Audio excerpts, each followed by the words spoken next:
नमस्कार दोस्तों, स्वागत है आप सभी का और आईसी स्मार्ट के studio platform IC smart Hindi पे मैं हूं अखिलेश अवस्थी। तो दोस्तों, जैसा कि आप सभी लोग जानते हैं, मोस्ट एक्सपेक्टेड इकोनॉमिक्स क्वेश्चंस की ये सीरीज मैं आपके सामने लेकर के आया हुआ हूं। ठीक है, जिसकी प्लेलिस्ट आपको मिल जाएगी, यहाँ आराम से टच करके देख लीजिएगा। डिस्क्रिप्शन बॉक्स में भी इसका पूरा लिंक मिल जाएगा। इसके पहले एक क्लास हो चुकी है, आज मैं दूसरी क्लास ले रहा हूँ। ये क्लास मोस्ट इंपॉर्टेंट होने वाली है आने वाली सभी एग्जामिनेशंस के लिए, खासकर सीपीओ और सीएचएसएल की तैयारी करने वाले बच्चे ध्यान दें। बहुत इंपॉर्टेंट क्लास ये आप सभी के लिए होने वाली है। नंबर ऑफ क्वेश्चंस मैं यहाँ पर लेकर के आया हूँ जो प्रीवियस एग्जाम्स में आपके सीपीओ और सीएचएसएल में पूछे गए हैं। तो उन प्रश्नों के बारे में जानेंगे, उनके उत्तर के बारे में जानेंगे, डिटेल्ड में जो उनका कॉन्सेप्ट है वो हम डिस्कस करेंगे आपके साथ। तो जल्दी से जल्दी सेशन को फटाफट आप सभी लोग, जितने लोग भी देख रहे हैं, लाइक कर दीजिएगा, सेशन को शेयर कर दीजिएगा। ये रिस्पॉन्सिबिलिटी आप सभी की है। स्टार्ट करते हैं आज का अपना session, most expected economics MCQs. ठीक है, प्रीवियस ईयर क्वेश्चंस। पहला प्रश्न ये रहा आपके सामने, जल्दी से देखिए और बताइए फटाक से क्या होगा इसका सही option. In India all loans that are below considered as micro loans. Bharat में से नीचे के सभी ऋणों को सूक्ष्म ऋण माना जाता है। बेसिकली सूक्ष्म ऋण की बात हो रही है, यानी कि माइक्रो लोन्स की बात हो रही है। माइक्रो लोन्स का मतलब होता है छोटे छोटे अमाउंट के लोन जो कि रूरल एरियाज वगैरह में प्रदान किए जाते हैं सबसे ज़्यादा। ऐसा नहीं कि अर्बन एरियाज में प्रदान नहीं किए जाते हैं, बट रूरल एरियाज में सबसे ज़्यादा प्रदान किए जाते हैं, क्योंकि वहाँ का जो इनकम बेस है ना वो कम होता है।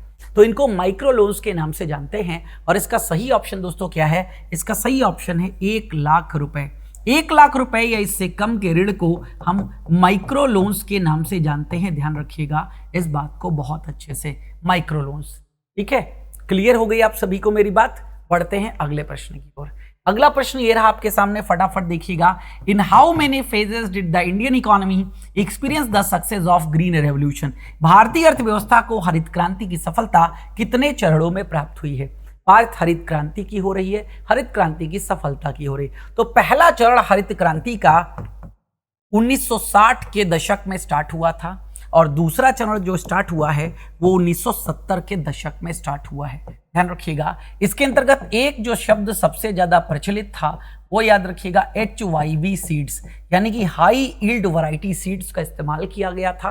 और पहला जो चरण था, पहले चरण में व्हीट क्रॉप पर फोकस किया गया था, यानी कि गेहूं की फसल पर। और दूसरा जो चरण था इसमें राइस पर फोकस किया गया था, राइस का उत्पादन बढ़ाया गया था।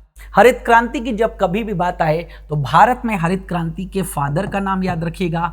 भारत में हरित क्रांति के फादर रहे हैं MS स्वामीनाथन। MS स्वामीनाथन ये हैं father of green revolution, father of green revolution. लेकिन एक बात याद रखिएगा, ये फादर हैं इंडिया में। इंडिया में ओवरऑल अगर वर्ल्ड के फादर की बात करें तो ये हैं Norman Borlaug, sorry Norman Borlaug है, नॉर्मन बोरलॉग। मैं यहां पर मेंशन कर देता हूं, नॉर्मन बोरलॉग, जिसके नाम पर बोरलॉग पुरस्कार भी प्रदान किया जाता है।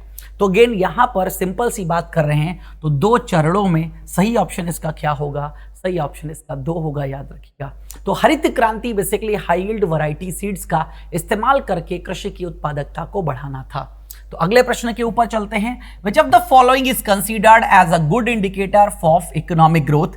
निम्नलिखित में से किसे आर्थिक विकास का अच्छा संकेतक माना जाता है? आर्थिक विकास का अच्छा संकेतक किसे कहते हैं? दोस्तों, बार बार अखबारों में आप ये न्यूज सुनते होंगे जहां पर बात करी जाती है किसकी?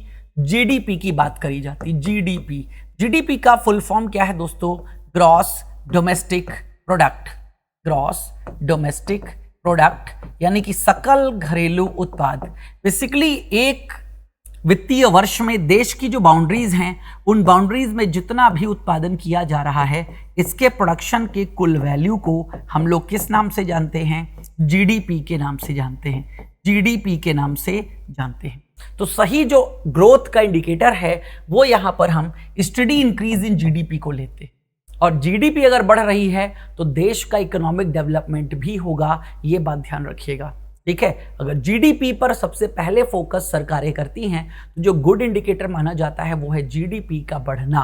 ठीक है, हालांकि एक बात याद रखिएगा, ओवरऑल डेवलपमेंट यानी कि इकोनॉमिक डेवलपमेंट का रिलेशन डायरेक्टली सिर्फ जीडीपी से नहीं है, लेकिन हाँ, अगर जीडीपी बढ़ रही है तो ये कहीं ना कहीं इकोनॉमिक डेवलपमेंट पर इंपैक्ट जरूर डालेगी, ध्यान रखिएगा। ठीक है, जीडीपी के बारे में बात करें तो ये नॉमिनल भी होती है और रियल भी होती है। नॉमिनल जीडीपी, ठीक है, ध्यान रखिएगा, और एक शब्द आप पढ़ते हैं रियल जीडीपी। तो जब बेस ईयर के प्राइस को लेके कैलकुलेट किया जाता है जो कि है 2011-12, तो उसे रियल जीडीपी कहते हैं, और आज ही के मूल्य पर कैलकुलेट किया जाएगा तो उसे कहेंगे दोस्तों नॉमिनल जीडीपी, यानी कि नाम मात्र की जीडीपी। ध्यान रखिएगा इस बात को। अगला प्रश्न, which of the following 5-year plan address the issue of removal of poverty as a chief objective for the first time. निम्नलिखित में से किस पंचवर्षीय योजना में पहली बार मुख्य उद्देश्य के रूप में गरीबी हटाने के मुद्दे को संबोधित किया गया? तो दोस्तों गरीबी हटाने के मुद्दे की चर्चा सबसे पहली बार अगर किसी ने करी थी वो थी एट दैट टाइम देश की प्रधानमंत्री इंदिरा गांधी जी। इन्होंने अपने चुनाव में भी नारा दिया था, ठीक है, गरीबी हटाओ का नारा स्लोगन दिया गया था। उसके बाद गरीबी हटाओ को पंचवर्षीय योजना का भी हिस्सा बनाया गया और ये पंचवर्षीय योजना थी 5वीं पंचवर्षीय योजना। 5वीं पंचवर्षीय योजना बहुत अच्छे से याद रखिएगा। और 5वीं पंचवर्षीय योजना का कार्यकाल क्या था? इसका कार्यकाल था 1974 से 78। चलना तो इसको 79 तक था, लेकिन एक साल पहले इसको खत्म कर दिया था क्योंकि गवर्नमेंट बदल गई थी। सबसे पहली जो पंचवर्षीय योजना है वो 1951 में स्टार्ट हुई थी, 56 तक चली थी। दूसरी पंचवर्षीय योजना 56 से 61 चली है। तीसरी पंचवर्षीय योजना 61 से 66 चली है। इसके बाद 69 से 74 चली है, क्योंकि यहाँ पर रहा है प्लान हॉलीडे, 3 साल कोई प्लान नहीं बना था। तो 5वीं आप देख सकते हैं इसके बाद कब चली है, 74 से 78। ये थी 5वीं पंचवर्षीय योजना जिसमें गरीबी हटाओ का नारा यहाँ पर दिया गया था। ध्यान रखिएगा, ठीक है। चलिए आगे बढ़ते हैं अगले प्रश्न की ओर। According to the census of India 2011, which metropolitan city has the highest population? इनमें से वो कौन सा मेट्रोपॉलिटन सिटी यानी कि मेट्रो शहर है जिसकी जनसंख्या सबसे ज्यादा है एज पर 2011 सेंसस? दोस्तों 2011 की जनगणना बहुत ही इंपॉर्टेंट है आप सभी के लिए। आप सभी के एग्जाम्स में हर एक शिफ्ट के जितने भी पेपर्स होते हैं सब में एक प्रश्न लगभग आपको सेंसस 2011 का जरूर मिलेगा। तो इसका जो सही ऑप्शन है वो है मुंबई। लगभग 2 करोड़ की जनसंख्या मुंबई की है, ये बात ध्यान रखिएगा। 2011 का सेंसस, और 2011 के सेंसस की बात करें तो ये ओवरऑल बात करें तो 15th सेंसस है देश का, 15th सेंसस। और आजादी के बाद बात करें तो ये 7वां सेंसस है, 7वां सेंसस है, ये भी याद रखिएगा। और ये सी चंद्रमौली की अध्यक्षता में, सी चंद्रमौली की अध्यक्षता में स्टार्ट किया गया था, अध्यक्षता में इसको शुरू किया गया था। ध्यान रखिएगा। चलिए आगे बढ़ते हैं अगले प्रश्न की ओर। A government budget shows a primary deficit of 6,900 crore. The revenue expenditure on interest payments is 400 crore. Fiscal deficit is equal to। थोड़ा सा न्यूमेरिकल टाइप का प्रश्न आ गया, घबराइएगा मत। इसका एक फॉर्मूला है जो मैं अपने क्लास में बता के रखता हूं। फॉर्मूला सिंपल सा याद रखिएगा। बात हो रही है यहां पर प्राइमरी डेफिसिट की। प्राइमरी डेफिसिट का एक फॉर्मूला है, सुन लीजिएगा यहां पर। Primary deficit is equals to, primary deficit equals to होता है दोस्तों fiscal deficit minus interest payment. अब दोस्तों हमें दो वैल्यू दे रखी है। फिस्कल प्राइमरी डेफिसिट दे रखी है 6,900 करोड़, ये दे रखी है 6,900 करोड़। तो बराबर करते हैं, फिस्कल डेफिसिट हमें निकालनी है तो इसको हम मान लेते हैं ए, ठीक है, और माइनस इंटरेस्ट पेमेंट कितना है, 400 करोड़ का इंटरेस्ट पेमेंट है, 400 करोड़। तो ये माइनस में वैल्यू है, इधर ले आएंगे तो ए की वैल्यू निकालेंगे तो कितना हो जाएगा, ए की वैल्यू हो जाएगी 6,900 और ये 400 जुड़ जाएगा तो ए की वैल्यू आ जाएगी 7,300 करोड़। तो फिस्कल डेफिसिट की वैल्यू कितनी हो गई यहाँ पर, 7,300 करोड़। ध्यान रखिएगा। तो प्राथमिक घाटा इसको बेसिकली बोलते हैं। तो इसका सही ऑप्शन क्या है, ए, 7,300 करोड़। ध्यान रखिएगा। तो इस तरीके के न्यूमेरिकल वाले प्रश्न भी आपके एग्जाम में पूछे गए सीपीओ में, तो तैयार रहिएगा। मैंने सारे के सारे फॉर्मूला यहाँ पर बताए हुए हैं। Economics by Akhilesh sir search कर लीजिएगा, सारी क्लासेस आपको लाइन से प्लेलिस्ट में मिल जाएंगी। आगे बढ़ते हैं अगले प्रश्न के ऊपर। विच of the following micro finance institutions was established in India at the time of independence. स्वतंत्रता के समय भारत में निम्नलिखित में कौन सा माइक्रो फाइनेंस संस्थान स्थापित किया गया था। माइक्रो फाइनेंस का मतलब वही जो बताया ना, जो छोटे छोटे अमाउंट के ऋण प्रदान करता है। माइक्रो लोन्स में आता है 1 लाख रुपए के अंदर के लोन माइक्रो लोन्स कहलाते हैं। तो जब देश आजाद हुआ तो सबसे पहले स्टार्ट किया गया था यहाँ पर रूरल कोऑपरेटिव्स, यानी कि ग्रामीण सहकारी समितियां। इन समितियों का काम क्या होता है? इन समितियों का काम होता है गांव वगैरह में जाकर के लोगों को प्रत्यक्ष और अप्रत्यक्ष रूप से ऋण प्रदान करना। प्रत्यक्ष का मतलब सीधे पैसा भी दे सकते हैं, अप्रत्यक्ष का मतलब खाद बीज वगैरह भी प्रदान करते हैं और उसकी जो वैल्यू होती है उसको वो किस्तों में ले लेते हैं। तो इस तरीके के भी ऋण इनके द्वारा प्रदान किए जाते हैं। बेसिकली रूरल कोऑपरेटिव्स जो हैं रूरल एरियाज के डेवलपमेंट में बहुत बड़ी भूमिका निभाने का काम करते हैं। आगे बढ़ते हैं अगले प्रश्न की ओर। The duration of the 12th 5-year plan.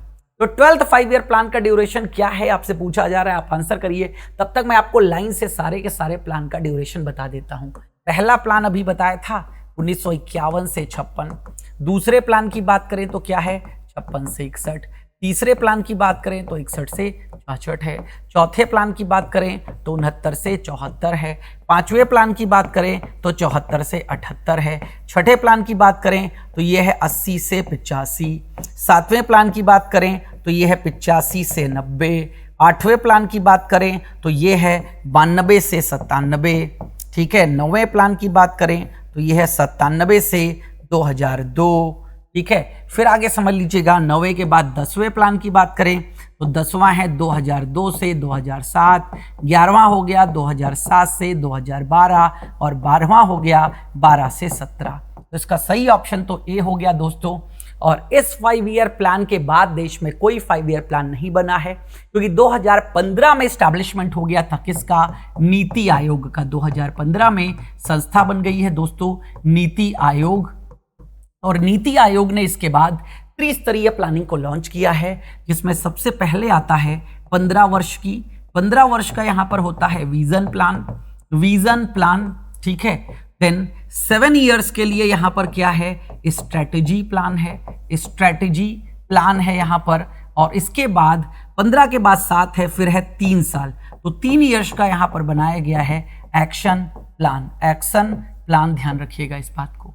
तो इस तरीके की अब प्लानिंग है। अब ये वाली प्लानिंग यहां पर नहीं हो रही है। तो 12वीं पंचवर्षीय योजना के बाद कोई और पंचवर्षीय योजना नहीं बनी है देश में। आगे आते हैं अगला प्रश्न। During the year 91-92 the industrial production recorded a growth of.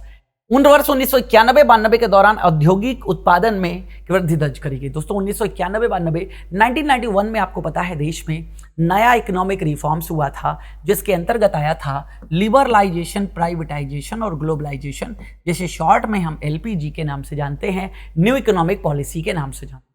तो उसके बाद इंडस्ट्रियल प्रोडक्शन में अगर बात करें तो पॉजिटिव ग्रोथ दर्ज करी गई थी 0.6% की। 0.6% की पॉजिटिव ग्रोथ यहां पर दर्ज करी गई थी, ध्यान रखिएगा, इंडस्ट्रियल प्रोडक्शन यानी कि औद्योगिक उत्पादन में। और 1991 का जो इकोनॉमिक रिफॉर्म्स था, उस रिफॉर्म्स के जो मेन कर्ता धर्ता थे वो कौन थे, मनमोहन सिंह जी। मनमोहन सिंह उस समय देश के वित्त मंत्री थे, और देश के उस समय पीएम कौन थे, पीएम थे PV नरसिम्हा राव थे, ध्यान रखिएगा, PV नरसिम्हा राव, ये देश के उस समय के पीएम थे। आगे बढ़ते हैं अगले प्रश्न की ओर। According to the census of India 2011 what was the percent of Sikh communities in the total population in India. Sikh community की पॉपुलेशन की बात की जा रही है 2011 की जनगणना के अनुसार। तो 2011 की जनगणना के अनुसार सिखों का जो जनसंख्या प्रतिशत है वो है 1.7%। सबसे ज्यादा जनसंख्या हिंदुओं की थी, देख लीजिएगा मैंने यहां पर मेंशन कर दिया है, हिंदुओं की जनसंख्या थी 96.63 crore. Total population 121.09 crore record हुई थी, जिसमें हिंदुओं की पॉपुलेशन थी 79.8%, मुस्लिम्स की पॉपुलेशन 17.22 करोड़ मतलब 14.2%, क्रिश्चियन की पॉपुलेशन है 2.3%, 2.78 करोड़ के हिसाब से, और सिखों की 2.08 करोड़ जो कि है 1.77%। फिर आता है बुद्धिस्ट 0.84 करोड़, फिर आता है जैन 0.45 करोड़, फिर आता है अदर रिलीजन ठीक है, एंड परसुएशंस ये है 0.79 करोड़। और फिर आता है रिलीजन नॉट स्टेटेड, यानी कि जिन्होंने अपने धर्म के बारे में कुछ भी नहीं मेंशन किया है, ऐसे लोगों की जनसंख्या है 0.29 करोड़, यानी कि 0.2% की। आगे आते हैं अगले प्रश्न के ऊपर, और टैग लिखा हुआ है। अभी तक सीपीओ के प्रश्न आपने देखे, अब सीएचएसएल में पीछे गए, प्रश्न देख लीजिएगा। 2023 का ये सीएचएसएल का पेपर है, देखिएगा। तो पहला प्रश्न है, in 2014 Bandhan financial services micro lender with headquartered at was granted in principle approval by RBI to start a universal bank. Universal bank का मतलब आप कॉमर्शियल बैंक समझ लीजिए, वैसा ही जैसा अभी पंजाब नेशनल बैंक है, बैंक ऑफ बड़ौदा है, इसी तरीके का बैंक। तो बंधन माइक्रो फाइनेंस एजेंसी को बंधन बैंक का लाइसेंस दिया गया था। बंधन बैंक का हेडक्वार्टर आपसे पूछा जा रहा है। बंधन बैंक जिसकी टैगलाइन है आपका भला सबकी भलाई, और 2015 में 2 नए यूनिवर्सल बैंकों की स्थापना की गई थी। बंधन और बंधन के साथ एक और स्टार्ट हुआ था आईडीएफसी बैंक, शायद इसका भी नाम आप सभी लोगों ने सुना होगा। आईडीएफसी का फुल फॉर्म है इंफ्रास्ट्रक्चर डेवलपमेंट फाइनेंस कॉर्पोरेशन। तो बेसिकली इसका हेडक्वार्टर कहां पर था? कोलकाता में इसका हेडक्वार्टर था, ठीक है। और इसे यूनिवर्सल बैंक के रूप में काम करने का लाइसेंस प्रदान कर दिया गया था। तो ये 2 नए, एक बंधन बैंक और एक आईडीएफसी बैंक, ये 2 नए यूनिवर्सल बैंक बने हैं, ध्यान रखिएगा इस बात को। अगला, which of these is the correct reason for a good to be identified as final goods? दोस्तों अक्सर आप पढ़ते हो, जीडीपी की डेफिनेशन में भी बात करते हैं, GDP is the money value of all the final goods and services produced with in the boundaries of a country in a financial year. तो हम हर जगह फाइनल गुड्स की बात करते हैं। तो पूछा जा रहा है फाइनल गुड्स यानी कि अंतिम उत्पाद की परिभाषा क्या है? तो फाइनल गुड्स की यहां पर अगर परिभाषा की बात करें तो जिसका मतलब, फाइनल गुड्स का मतलब क्या है? जो बेचे जाने के लिए तैयार है, यानी कि जिस पर अब कोई फर्दर प्रोसेस नहीं होनी है। एक ही प्रोडक्ट कई स्टेजेस से होकर के निकलता है और वो किसी का फिनिश प्रोडक्ट किसी के लिए रॉ मटेरियल होता है, लेकिन वो जब तक फाइनल कंजम्पशन के लिए इस्तेमाल होने के लिए नहीं पहुंचता तब तक वो बहुत सारे स्तर पर होकर के निकलता है। तो यहां पर इसका हम ये बात कह सकते हैं, it is not processed further bye a producer. इसे फर्दर प्रोसेस नहीं किया जाएगा, यानी कि अब ये बेचने के लिए और कंजम्पशन के लिए तैयार है। तो इस फाइनल गुड्स का मतलब याद रखिएगा, it is not processed further bye a producer. अगला प्रश्न, when the general interest rate reaches a very low level, which of the following statements will be correct? जब सामान्य ब्याज दर बहुत निचले स्तर पर पहुंच जाती है तो निम्नलिखित में से कौन सा कथन सही होगा? ठीक है, जल्दी से बताइए। एकदम निचले स्तर पर पहुंच गई है ब्याज दर, तो क्या इसमें से सही होगी बात? मतलब most people will expect the interest rate to rise in future, ये सोचेंगे। Most people will prefer to hold bonds, bond रखने का प्रयास करेंगे। Most people will speculate a further decline in the rate of interest, ठीक है। Any increase in the money supply will cause the interest rate to fall further. जल्दी से बताइए मुझे क्या लगता है आपको? तो बेसिकली अगर इंटरेस्ट रेट, ठीक है, बहुत लो लेवल पर चली गई हैं तो यहां पर ए ऑप्शन सही होगा। लोग एक्सपेक्ट करेंगे कि फ्यूचर में प्राइस बढ़ेंगे ही बढ़ेंगे, फ्यूचर में प्राइस बढ़ेंगे ही बढ़ेंगे। ध्यान रखिएगा, ये एक्सपेक्टेशन हमेशा होती है। शेयर मार्केट में आप देख लीजिए, अगर प्राइस बहुत लो हो गए हैं तो लोग परचेज करने लग जाते हैं शेयर्स, क्योंकि लोगों को लगता है इन फ्यूचर प्राइस बढ़ेंगे तो उसका डायरेक्ट बेनिफिट हमें मिलेगा। अगला प्रश्न, which of the following scheme program is not related to micro finance type of initiative? सरकार के द्वारा माइक्रो फाइनेंस से रिलेटेड बहुत सारे इनिशिएटिव्स लिए जाते हैं। पूछा यह जा रहा है इन चारों इनिशिएटिव्स में से माइक्रो फाइनेंस का इनिशिएटिव कौन नहीं है? पहला है उज्ज्वला स्कीम। उज्ज्वला स्कीम के अंतर्गत एलपीजी सिलेंडर प्रदान किए गए हैं, तो ऑब्वियसली इसका सही ऑप्शन यही है। लेकिन आगे है जनधन योजना। जनधन योजना के अंतर्गत आप सभी लोग जानते हो नो फ्रिल अकाउंट प्रदान किए जाते हैं, यानी कि जीरो बैलेंस पर खाते खोले जाते हैं। जीविका प्रोजेक्ट, ये भी माइक्रो फाइनेंस से रिलेटेड है। इंदिरा कांति प्रथम प्रोग्राम, ये भी माइक्रो फाइनेंस इनिशिएटिव से संबंधित है। उज्ज्वला योजना, जो कि आप जानते हो, जिसके अंतर्गत महिलाओं के नाम पर एक मुफ्त एलपीजी सिलेंडर या एलपीजी कनेक्शन प्रदान किया जाता है, ध्यान रखिएगा। तो ये माइक्रो फाइनेंस इनिशिएटिव नहीं है। अगला, which of these is related to public good? देखो, पब्लिक गुड एक शब्द होता है, एक शब्द होता है प्राइवेट गुड। प्राइवेट गुड, तो पब्लिक गुड और प्राइवेट गुड में मतलब क्या है? पब्लिक यानी कि जो सरकार के द्वारा प्रदान किया जाता है, सरकार सभी को एक समान रूप से प्रदान करती है और उस पर किसी प्रकार का कोई भी कंपटीशन नहीं होता है, राइवलरी नहीं होती है, ठीक है, क्योंकि वो सभी को समान रूप से मिल रहा है। प्राइवेट गुड्स वो गुड्स होते हैं जो किसी एक व्यक्ति के द्वारा ऑन्ड किया जाता है और जो पब्लिक गुड्स हैं वो ऑन्ड बाय द गवर्नमेंट, और गवर्नमेंट के पास तो सभी का पैसा है ना, तो वो सभी की चीजें हैं। नाम ही है सार्वजनिक, यानी कि सभी जनों की। तो इसका सही ऑप्शन क्या है यहाँ पर? पब्लिक गुड्स के बारे में अगर हम बात करें तो क्या है कि ये पॉसिबिलिटी हो सकती है कि पब्लिक गुड्स के कंजम्पशन में फ्री राइडरशिप हो। फ्री राइडरशिप का मतलब है सार्वजनिक कोई संपत्ति है तो हो सकता है वो मुझे फ्री में इस्तेमाल करने को मिल रही हो। जैसे अगेन पब्लिक ट्रांसपोर्टेशन दिल्ली में आप देखते हो महिलाओं के लिए फ्री है। क्या प्राइवेट ट्रांसपोर्टेशन कोई फ्री करेगा? मान लीजिए मैं अपनी कार से किसी व्यक्ति को ला रहा हूं तो क्या मैं फ्री में लाऊंगा, ले जाऊंगा? बिल्कुल भी नहीं है ऐसा। ठीक है, तो अगेन याद रखिएगा पब्लिक गुड्स में यह होता है कि फ्री राइडरशिप मिल सकती है, यानी कि फ्री में उस वस्तु का लाभ आपको मिल सकता है। अगला, the village and small scale industries committee is also referred to as the. Village और स्मॉल स्केल इंडस्ट्रीज से संबंधित एक समिति बनाई गई थी। इन चारों में से बताइए उस समिति का नाम क्या है? तो अगर नहीं जानते हैं तो मैं आपको बता देता हूं। इस समिति का नाम है दोस्तों करवे समिति। क्या नाम है इसका? करवे समिति। और ये एक व्यक्ति के नाम पर है जिनका नाम है दत्तात्रेय गोपाल करवे। इस समिति की स्थापना 1955 में हुई थी। 1955 में हुई थी। ठीक है, तो अगेन गांव और गांव से संबंधित जो छोटी छोटी इंडस्ट्रीज होती है ना, उनको प्रमोट करने के लिए इसको स्टैब्लिश किया गया था। So it is also being called the village and small scale industries committee. तो इसे village and small scale industries committee के नाम से भी जाना जाता है या करवे कमेटी के नाम से जाना जाता है। इसके हेड के नाम पर इसका नाम रखा गया था दत्तात्रेय गोपाल करवे। दत्तात्रेय गोपाल करवे, ध्यान रखिएगा। अगला, which of the following is a qualitative measure of credit control used by the reserve bank of India. निम्नलिखित में से कौन सा भारतीय रिजर्व बैंक द्वारा ऋण नियंत्रण का गुणात्मक, ठीक है, गुणात्मक मेजर्स यानी कि मापन है। मापन लिख दीजिएगा यहां हिंदी में, मापन है। तो गुणात्मक मापन की बात करें तो समझ लीजिएगा, देखिए दो तरीके के मापन होते हैं, क्वांटिटेटिव, क्वालिटेटिव। क्वांटिटेटिव वो होते हैं जिनको मेजर किया जा सकता है, क्वालिटेटिव वो होते हैं जिनको मेजर नहीं किया जा सकता। तो क्वांटिटेटिव में ही आते हैं repo rate, reverse repo rate, bank rate, marginal standing facility rate, ये सब क्वांटिटेटिव में आते हैं। और क्वालिटेटिव में आते हैं जैसे कि मोरल सुएशन, ठीक है, मार्जिन रिक्वायरमेंट्स, ठीक है, ये सब चीजें आती हैं। मोरल सुएशन का मतलब ये है आरबीआई क्या करता है, मोरालिटी बूस्ट करता है इसकी कॉमर्शियल बैंकों की, कि लोन कम बांटने हैं या ज्यादा बांटना है, इसको लेकर के। तो मोरल सुएशन ये क्वालिटेटिव मेजर है। और सीआरआर यानी कि कैश रिजर्व रेशियो का फुल फॉर्म होता है सीआरआर यानी कि कैश रिजर्व रेशियो। यह वह रेशियो होता है जो हर एक बैंक को आरबीआई के पास रखना अनिवार्य होता है।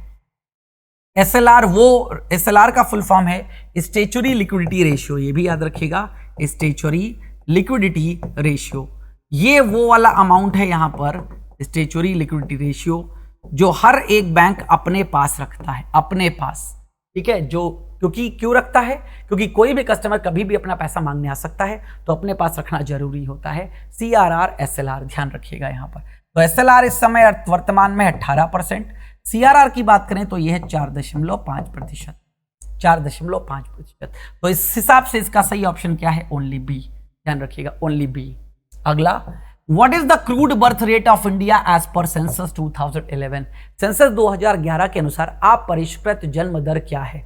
तो अपरिष्कृत जन्म दर यहां पर है 21.8%। अपरिष्कृत जन्म दर क्या मतलब क्या होता है? शिशु जन्म दर, यानी कि 1000 लोगों पर कितने अपरिष्कृत, ठीक है, यानी कि क्रूड बर्थ रेट 1000 चाइल्ड पर, ठीक है। हम यहां पर लाइव बर्थ की बात कर रहे हैं, लाइव बर्थ कितने लोगों का, ठीक है, कितने लोग पैदा हुए। तो 1000 लाइव बर्थ पर, ठीक है, क्रूड बर्थ रेट निकाली जाती है, जो कितनी है? 21.8%, यानी कि 0.218। अगला, NABARD launch a special pilot project in 2004-5 called mainly to fulfil the credit needs of the small and marginal farmers and tenant farmers. देखो, स्मॉल एंड मार्जिनल फार्मर्स की डेफिनेशन क्या होती है? स्मॉल एंड मार्जिनल फार्मर्स उनको कहते हैं जिनके पास 2 hectare, तो 1 हेक्टेयर से 2 हेक्टेयर के बीच में लैंड होती है, यानी कि 5 एकड़, 2.5 एकड़ से 5 एकड़ के बीच में। और टेनेंट फार्मर्स तो वो फार्मर्स होते हैं जो कि दूसरे की जमीन उधार पर लेकर के काम करते हैं। और मार्जिनल फार्मर्स वो होते हैं जिनकी जमीन 1 एकड़ से कम होती है, यानी कि 2.5 एकड़ से कम वाली जमीन के मालिक होते हैं ये। तो अगेन स्मॉल और टेनेंट फार्मर्स के लिए स्कीम स्टार्ट करी गई थी जिसका नाम था जेएलजी। जेएलजी का फुल फॉर्म था दोस्तों joint liability group, joint liability group. ये ग्रुप बेसिकली बनाए जाते हैं रूरल एरियाज में। 10 से 20 लोगों का ग्रुप होता है जिसका उद्देश्य क्या होता है, एक साथ इकट्ठा होना और कहीं से लोन लेने की बात करना। तो ये लेंडिंग ग्रुप्स होते हैं, बेसिकली लेंडिंग लेने के पर्पज से इनको फॉर्म किया जाता है। आगे आते हैं, which of these is not a flow concept. इनमें से कौन सा फ्लो कॉन्सेप्ट नहीं है। फ्लो यानी कि प्रवाह वाला सिद्धांत में नहीं आता है। जैसे नेशनल इनकम एक प्रवाह है। प्रवाह कैसे है? क्या राष्ट्रीय आय जो देश की निकल करके आती है वो कहीं किसी कोष में रखी हुई है? बिल्कुल भी नहीं रखी हुई है किसी भी कोष में। ठीक है, तो अगेन जब कोष में नहीं रखी है तो वो क्या है? फ्लो कॉन्सेप्ट है। तो फ्लो कॉन्सेप्ट में देखिए लिखा है profit of a corporation, flow होता रहेगा। ठीक है, then output produced by a firm, ये भी फ्लो होता रहेगा। इंटरेस्ट एक्सपेंस ऑन लोन, ये भी फ्लो होता रहेगा। Number of machines used in a factory, ये फिक्स्ड होगा, ये कोई फ्लो यानी कि बदलती नहीं रहेगी। तो number of machines used in the factory, ये फ्लो कॉन्सेप्ट के अंतर्गत नहीं आता है। बाकी सारे के सारे फ्लो कॉन्सेप्ट के अंतर्गत आते हैं। तो ये तो था आज का सेशन। इसका पीडीएफ आपको मिल जाएगा 8282827099 पर। ये पीडीएफ लेकर के भेज दीजिएगा, मिल जाएगा आपको। और again thanks for watching rice smart Hindi.